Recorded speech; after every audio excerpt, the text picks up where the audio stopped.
Hello folks, can you find the value of x? Pause the video and try for yourself in 3, 2, 1. We are again back with an interesting question, and this question was given to me by Elbrus Mustafa, so do follow them. So let's begin. First of all, let's join point B and D. Okay, so B and D is the radius of this quarter circle. So BD will also have a value of x because AB is also data and AB is x. Now what you can notice is that ABD is an isosceles triangle because the two sides are equal. So for it, let's draw a perpendicular line from the apex, that is from point B, to the base, that is AD. And we know that the perpendicular line drawn from the apex to the base of an isosceles triangle bisects the base, that is this part and this part is equal. That is, if this is 4, this is also 4 because it is exactly half, as AD provided is 8.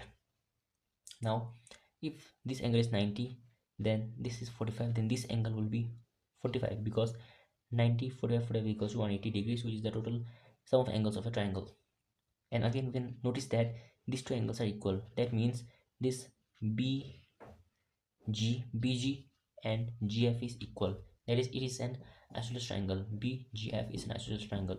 So here GF has a value of 8 plus 4 12, so GB will also have a value of 12. Okay, so we have the perpendicular to be 12, we have the base to be 4. To find the value of x, we'll use Pythagoras theorem. That is, x equals to root over 12 square plus 4 square, that is root over 144 plus 16 is equal to root over 160. You can take it as 10 into 16, that is 4 root 10 units is the required answer and the value of x.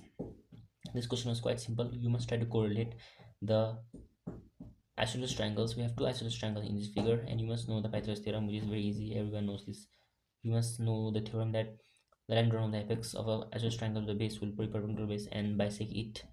And these are theorems, and you will be easily gonna solve it. So thank you.